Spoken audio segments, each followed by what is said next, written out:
George looks up from his book, realizing that he's been reading for more than an hour. He jumps up and gets on the phone for a conference call. Shit, he mutters to himself. He frantically searches around the house for a phone. He finally sees it, almost jumps on it, but then realizes that's a stupid choice and settles for grabbing it.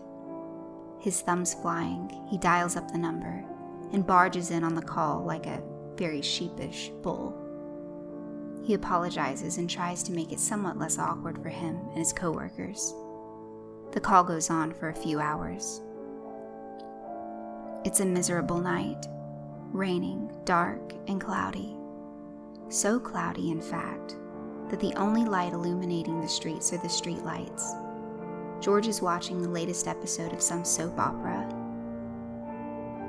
He doesn't care much for the story, but finds some of the characters quite interesting, particularly the one who was orphaned as a child. He thinks that is, perhaps, because he can relate. He's laughing at a part where a child is asking their mother where babies come from, but realizes he'll be answering that same question in a few years. Turning the television off, he gets ready for bed. He changes into his pajamas, brushes his teeth, and washes his face, deciding that he can hold off shaving until the morning. He is just about to climb into bed when he realizes he hasn't checked the mail today. Looking in his mailbox, he finds some flyers and bills and the like, but all of them look somewhat weather-worn. He realizes the mailman left the mailbox open again and ponders putting a sign up, but then something catches his eye.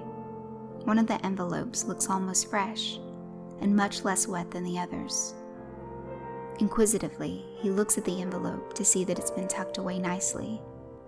Examining the envelope further reveals no address, stamp, or return address. His interest piqued, he rummages through the kitchen until he finds a letter opener. Once he finds one, he tears open the letter, and several pages, neatly folded together, fall on the floor. Kicking himself for his clumsiness, he takes a look at the sheets of paper on the ground to find the bunch held together by a string. Breathing a sigh of relief, he takes the letter opener and cuts the string. Looking at the pages, he notes erratic handwriting. It looks quite neat and very well written in some places, messy and seemingly rushed in others. He wonders if the letter was written by different people, or just simply written over a period of time, and if the writer was feeling different things at different parts of the letter.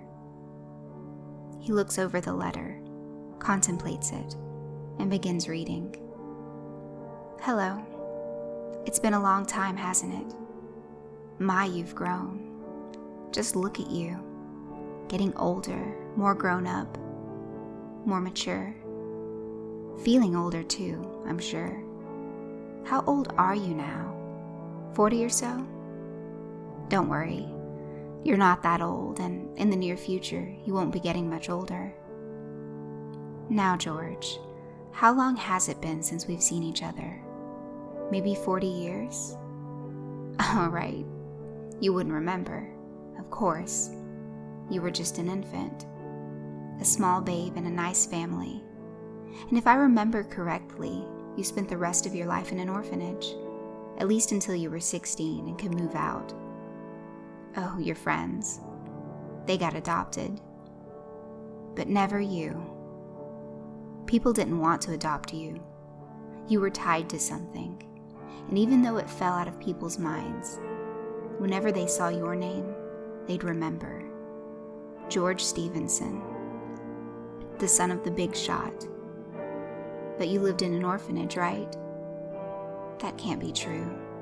George Stevenson, the no-name orphan, is who you are, what you are, right? Well, George, I have something to tell you. You see, at the orphanage, they never told you what happened to your family. They said that they left you on the doorstep. They said the father abused you as a baby, which does explain the scars on your stomach. They told you that you were in a car crash and your parents died.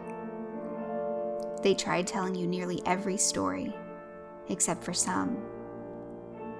Included in those few stories that they withheld was the truth. I've never been to an orphanage, but I think that I have a general idea about how it was there. Crowded children in tight spaces with few toys to play with, creaky floors, and boring wood walls all painted white. A rat's nest that they never bothered to clean out. When it was time to sleep, you were in a cot next to 20 other cots. I bet you slept next to the bully in there who, in the middle of the night, would wake you up just to slap you. But it wasn't all bad. You slept near your friends every night. You had your teddy and a few toys until said bully took them and flushed them. I imagine that you would have gladly traded your childhood with another little boy. You would have loved to have had an actual family instead of sitting in the orphanage and waiting to be adopted. But you never were. You just kept on asking where your parents were. Don't worry. I'll answer that soon. I'm sorry, I haven't introduced myself yet. How rude of me. Here I am talking about your life when I haven't even hinted at mine. Now let's see, where to begin? Oh, I know. Perfect. I, like you were led to believe of yourself, am a victim of abuse. My father would frequently hit me for doing things wrong, and not just a spank type slap. It was as hard as he possibly could. The full force of that usually would knock me down, and if it didn't, he'd just hit me again.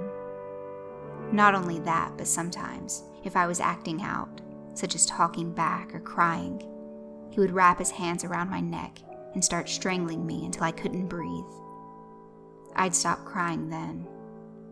Not because my life hung on the balance, but because with the air cut off from my lungs, I didn't have a choice. When I told my mother, though, she didn't decide to put a stop to it. She decided to join in on the fun. And then it got worse. I had to do horrible, awful things. And they did horrible, awful things to me too. I ran away when I was 15. I don't know how you feel about my situation, but I know I would have loved to switch places with you.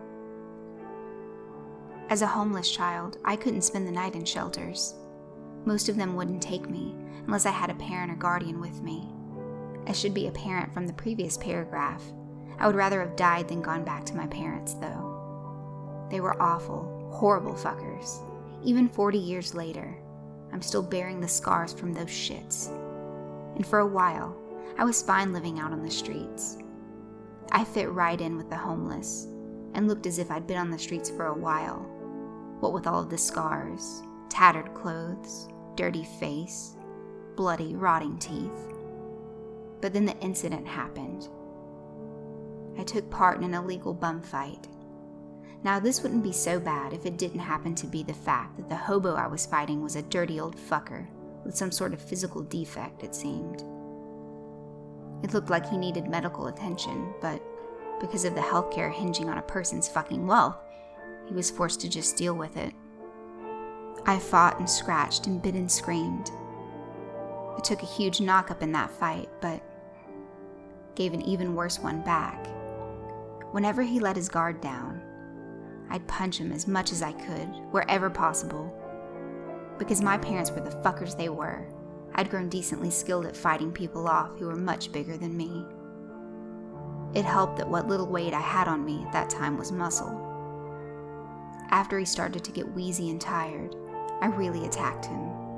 I took a few light punches at him, but then I put one well-placed punch right in the chest. He was out cold. But even worse, because he was so old, and because of his possible defect, his heart stopped. I felt it stop, right on my knuckles. I loved every moment of that punch, and will continue to relive it until the day I die. The large crowd that had formed began cheering. That lasted until some guy realized and called out that he wasn't breathing. Total chaos ensued, some calling me a cold-blooded murderer, others calling 911, others running away in blind panic. When the cops arrived, they identified me. They put me in a restraining order and into juvie. Since my parents had put out an Amber Alert, I was returned to their custody. They also asked that they have a week with me before the trial started and pretended to be all caring. But once we got home, I was given the worst punishment of my life, worse than anything the cops could administer, worse than jail for life. I was beaten, punched, kicked, and tied to the basement banister. They proceeded to stab my breasts and nipples with thumbtacks. They then untied me and left me for dead in the basement with a broken wrist, jaw, and multiple teeth missing. After lying there for several minutes, I managed to pick myself up off the ground and attempt to walk. I stumbled, but my body's natural painkillers started to kick in. I hobbled up the basement stairs, pain shooting up me with every step. Getting to the last step, I turned a corner and found a steak knife hanging on the wall, where it always is. I looked around the kitchen I had just stepped into and found nothing out of the normal order of things. Grabbing the knife and twisting my face into a small grin, I limped to my parents' room. I slowly, silently opened the door and found them asleep, or at least pretending to be. I snuck in and found my father. As he was sleeping, I stuck the knife into his throat. Oh, what a beautiful sound it made. Such a beautiful, awful sound. I drove the knife carefully into his larynx so he couldn't scream, so that he couldn't wake my mother. To my mother, though, I did something else, something far more brutal. Using the knife carefully, I stabbed each eye once and shoved the weapon into her mouth and down her throat. I'm sorry if I'm rambling. These are the most vivid memories of my life, and finally getting to share them is not something I've done before. I'm just imagining your reaction now. Your face twisted into a horrified grimace, you holding the letter as far away as possible. Let's see, now, where should I finish this? As for names, I know yours, George Stevenson. I'm not sure you know mine, though. Let's see, how shall I put this? I am the woman who has remained unfound for nearly 40 years. Oh yes, they all gave it their best shots, but nobody caught me. Since it would be suicide to reveal my name to you, as you will surely give this to police as evidence, I'll ask you to refer to me as what the papers throughout the town refer to me as. A killer. A cold-blooded, unmotivated murderer. I didn't take your life then, but only through an accident on my part, and incredibly low odds being surpassed on yours. I'm getting ahead of myself, but I suppose that I should tell you what really happened. You see, the night I had done that, I planned to kill myself as well. I had planned to end my life as soon as I stabbed my parents. But I couldn't. With this wonderful new sensation, I couldn't let my life go to waste. I had to have more of it before I died. And that night, across the street from my house, was yours. I stabbed them. I snuck into your parents' house and fucking stabbed them. It was a great feeling to steal away the life of another. It was beautiful. So beautiful. My heart was beating faster than NASCAR, and damn, it was loud. I couldn't hear for shit when I did the act, but now I remember vaguely hearing their screams and their cries, begging me for mercy. But my parents never gave me mercy when I screamed and cried. They only hurt me worse. So why should I be any different? When I saw in the daily press, I was checking the publicity the murder had so far. I was astonished to hear that you were still alive, albeit in an unstable condition. I screamed with rage. I couldn't believe I had let one of my victims survive. I had failed to kill a baby, an infant, so small it couldn't understand what had happened. I was sure I was done for, but then I realized you couldn't speak. You couldn't remember me. I followed your story every day since then, wishing I had finished the job. I suppose you're worried for your life now. I know that you're thinking, why should I trust a crazy psycho like her? But I will go on with my memories, and you will go on with your life. One problem, though. My memories are getting a bit hazy, and I think that one more round will be just enough to restore them to crystal clear. Hope you've locked your door.